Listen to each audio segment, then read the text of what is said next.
Hello my friends, welcome back to another video. So today I thought I'd do something a little different, a little fun, out of the ordinary for me. Um, it's been a really crappy 10 months. Just to give you a little background, I adopted 6 cats 15 years ago, one after the other. And this last year, it started in March. My Indiana, I lost him to heart disease. And then, shortly after him, Clyde was diagnosed with heart disease. And sadly, I lost him 30 days ago. And this week, I lost my third and hopefully final for a long time. She had been diagnosed with lung cancer and we were treating her for that, but sadly it was time, so I had to put her down this past week. So I'm just like really in a funk, so I need something to pull me out of it and just kind of concentrate on something different than cats and sickness and all the other things going on in this world right now. So everybody has one of these mystery cups. Well, maybe not everybody, but a lot of people have one of these mystery cups, that are floating around in your art room. You take some leftover paint, you put it in the cup. I put a little glove on the top to seal it off. That's my way of storing paints these days.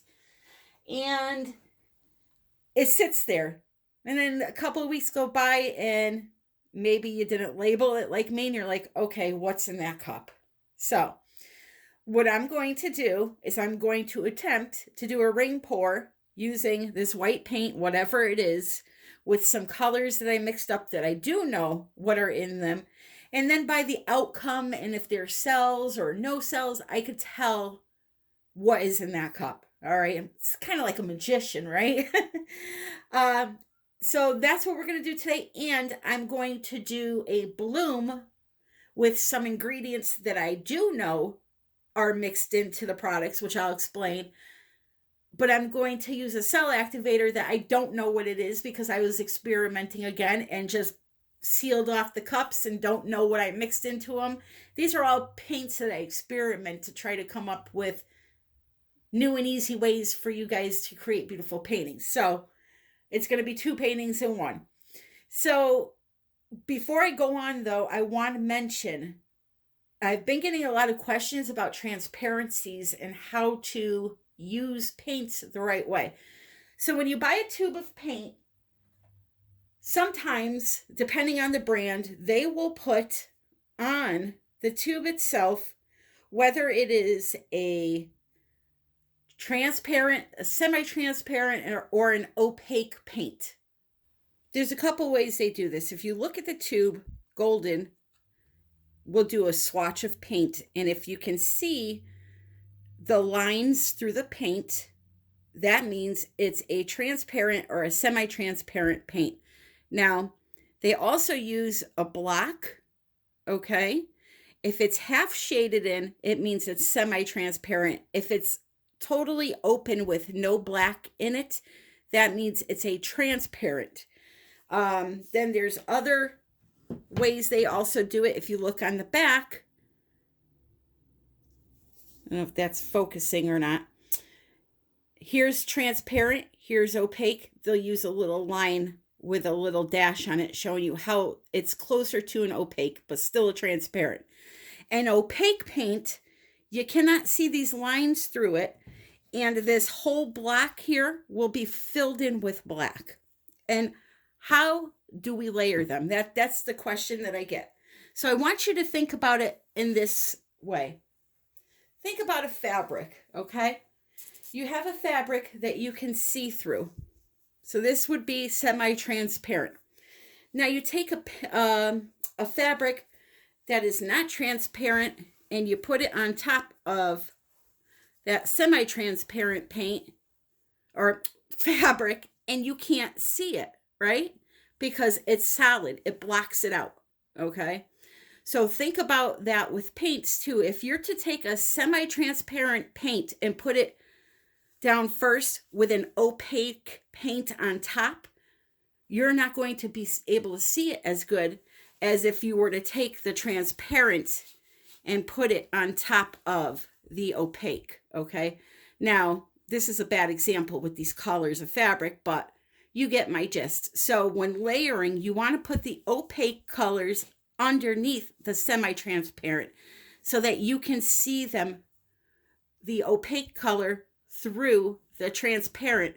And what it does, or semi-transparent, what it does is it actually makes this color show up a lot better, okay? So that's just a quick little tip, but let's get into this. So I have my mystery white. For colors, they are a blend of Liquitex or golden, or golden. So I have Bright Aqua Green by Liquitex, Quinacridone Crimson by Golden. This one here is Pyro Red Dark by Golden. Some Golden Honey from Colourarte. Deep Violet from Liquitex. Turquoise Blue, Liquitex. Payne's Gray, Golden. Phthalo Turquoise by Golden, and that's the blue shade. And then I have here some of the Pebeo Iridescent Green. Okay, I'm going to layer these paints in the cup with some white, and then I'm going to pour in a ring pour fashion, and then we're going to see what happens when it opens up, if it gets any crazy results or, you know, any cells, anything like that. Now, the thickness of my paints, I will show you those on a piece of paper. And this thickness is good for all types of acrylic pouring, except for the Dutch pour or something like the pearl cell effect. That's a standard, I would say, acrylic pour consistency. That's what I use anyway. So all of the paints are that consistency. They create a little mound when they flow off the stick and disappear. It disappears right away. Not sure if you can even see that. Let me put my flash on. It leaves a little bit of trace, but it disappears right away. This color, I don't know if I told you about this color. This is deep maroon. I found this, it was by Golden. I love this color. I'm sorry, permanent maroon it's called. I just found it at Blick, and I've never seen it before. It's like a really deep maroon plum color. Love it. All right, so let me layer this cup and we'll begin.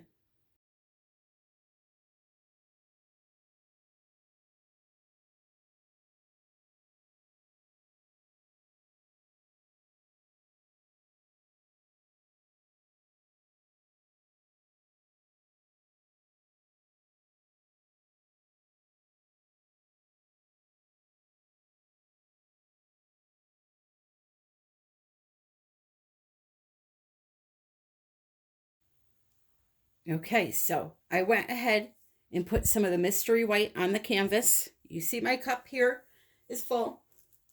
So now what I'm going to do is slowly, well, my cup here is not full, it's empty. I'm going to start slowly, and I'm going to just start pouring straight onto the canvas, letting it come out really slow.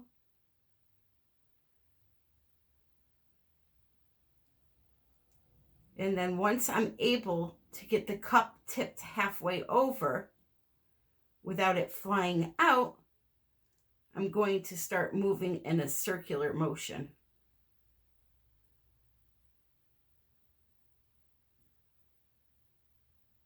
So we're just pouring straight right now, which is considered a straight pour.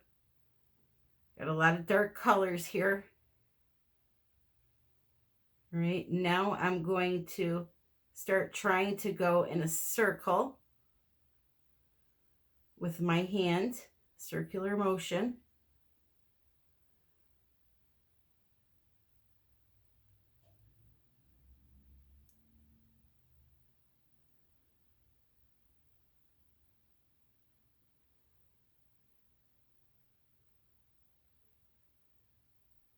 Just like so. And if I feel it's too dark, I could always pour another ring in the center.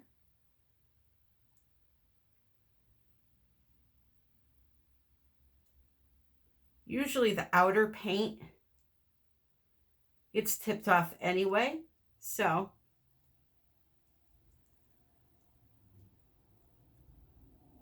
it's not a big deal. I'm going to try to catch the drip. We got some nice cells forming on the outer edge here.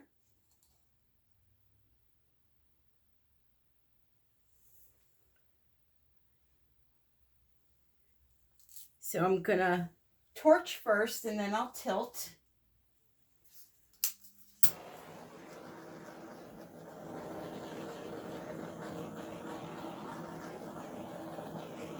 I'm thinking that there may be some satin enamels in this paint, but I'm not sure yet. Oh, let's see. Let me pull up my sleeves and get to work.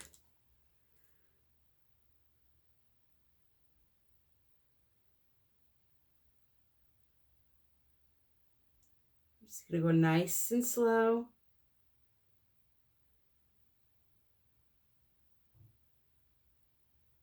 These ring pours, I love doing them on a round canvas. They come out so much better, I feel, but when you don't have one, you work with what you got. It's just very, you got to do these all the time to really get the hang of that this tilting part here. And I do not do them all the time, that's for sure. Look at this thing.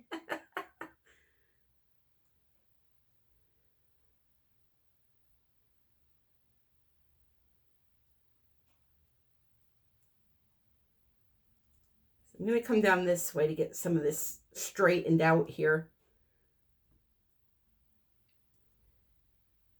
Go up this way.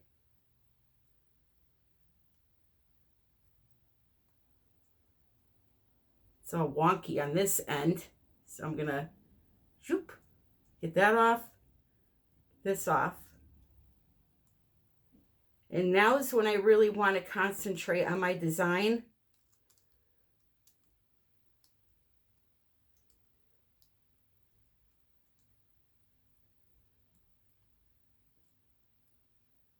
See what I can get. Go that way. It's heartbreaking when you see a really pretty area forming and you have to tilt it off. Oh, that breaks my heart.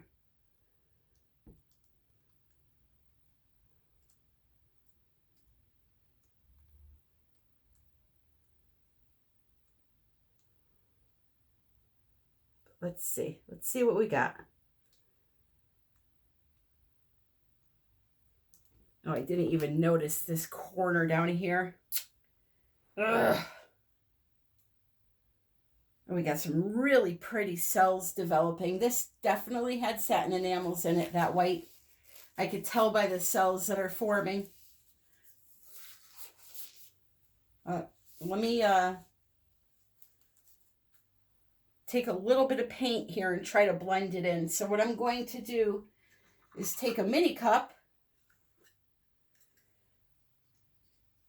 and I'm going to just layer a few colors like the blues and the reds to try to get this to blend in. This is so pretty. I cannot wait to give you a close-up. Let's see, we'll do some blue. Sorry, I'm off camera a little bit here doing this. Just want to get a quick little cup pour in here just to try to masquerade that a little bit. Masquerade. Oh boy. Oh boy. One of those days.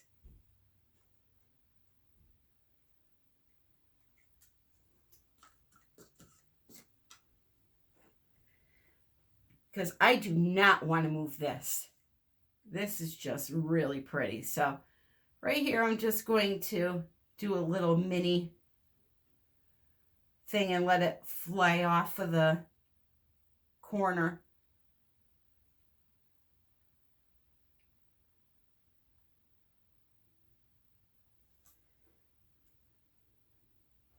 I got a little bit here, but that's okay.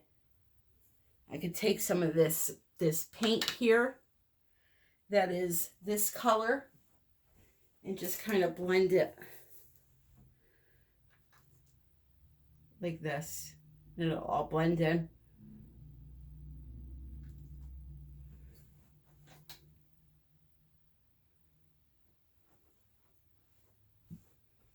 And then, of course, after, I'll just go around and check the the sides. This is gorgeous. So let me give you a close-up. This definitely had satin enamels in it. Now, if you want a true recipe on how to do a painting that has satin enamels in it, I will link the video below for you. You know, I'm looking at this and I really, really need to open this up a little bit. So I'm going to have to be forced to pull it down this way some more. Plus, this really is not doing it for me. So let me just very slowly come down this way first.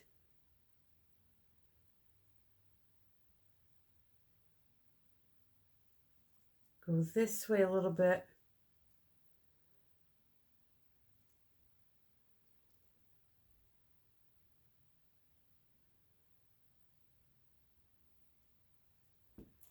Right. Let's come back.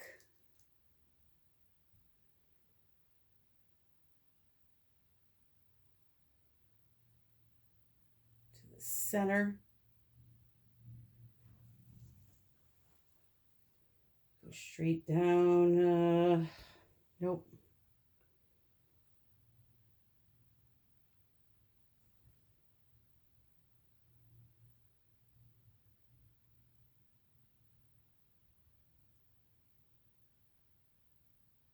This.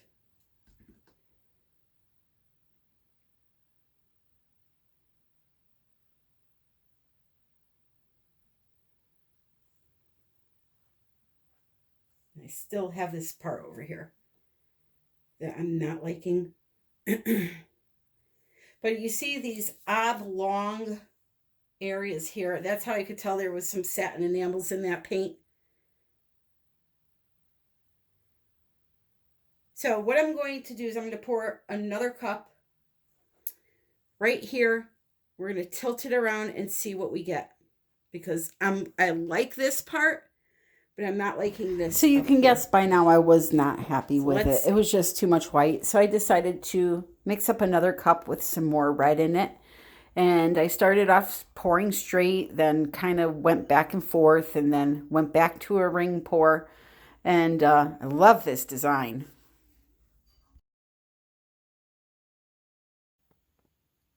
Like, how cool is that?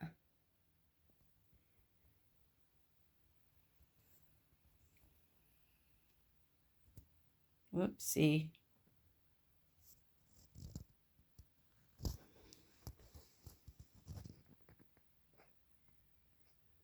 It's pretty cool.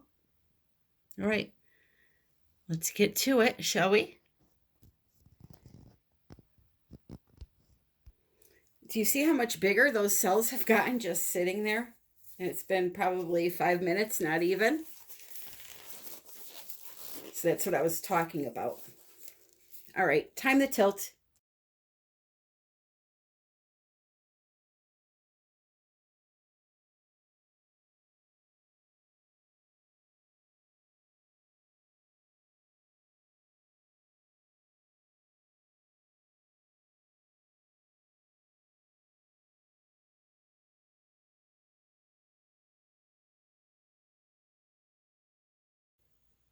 Now that is a different painting.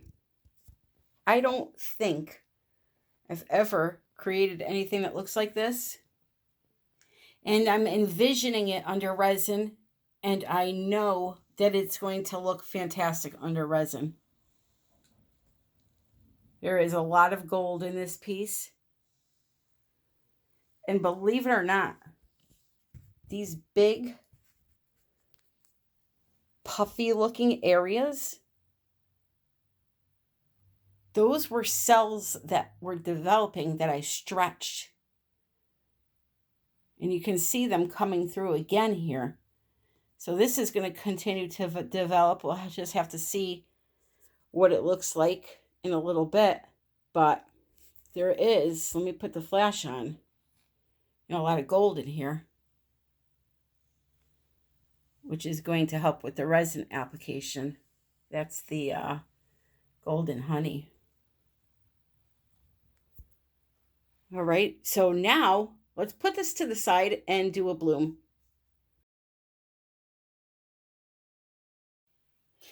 So for my bloom, I'm going to be using Vivid Enamel, okay, along with some Rust-Oleum Triple Thick. I ended up breaking the cap on my jar, so I'm going to transfer it into this Taco Bell cup. And what I do is I save all my cups from when we eat out. I put the lid on, and then I'll put a piece of tape over this. And then if I don't feel like it's really airtight, which it probably isn't just with the lid, I can put tape around the outer edge too, or even a glove over the whole entire thing. But the next scene you're going to see me doing is making my pouring medium with these two things to mix all of my colors in, except my white base, which is just going to be regular old house paint out of a can. I will show you that. They were out of white, so I got antique white, but it's really, you can see on the lid here, it's white. Okay, so that is the brand paint that I use right out of the can. No water or anything. I just pour it straight onto the canvas. And then, as I said, you'll see me mixing up these two products together. Exact measurements will be in the description.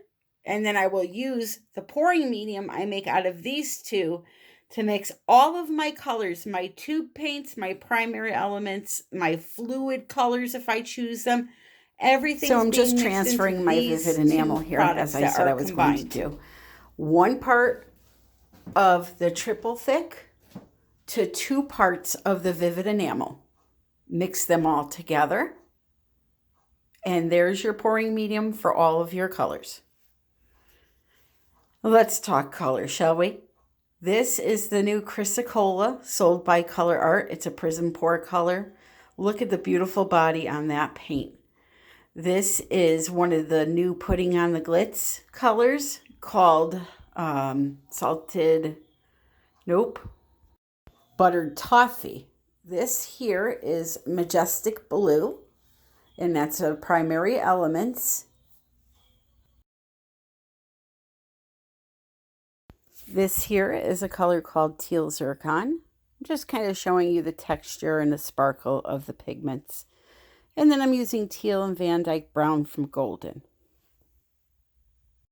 So for the bloom, you really don't need that much of each color. So I'm just taking some of that pouring medium I made and mixing each of my colors into a cup.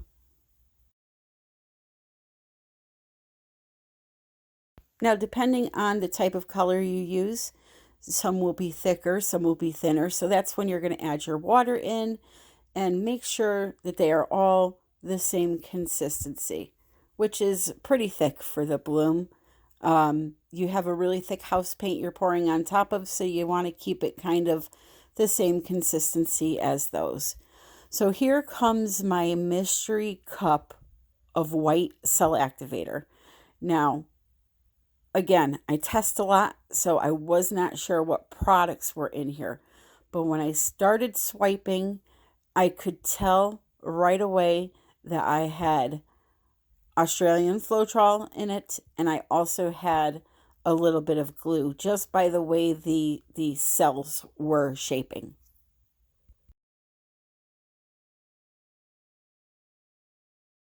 I decided to show you in real time just how slow I am going. You want to make contact with the paint and apply even pressure all the way down through the swipe. You don't want to like lift at any certain point. You want to make perfect contact with the paint and keep that same amount of pressure throughout the entire swipe.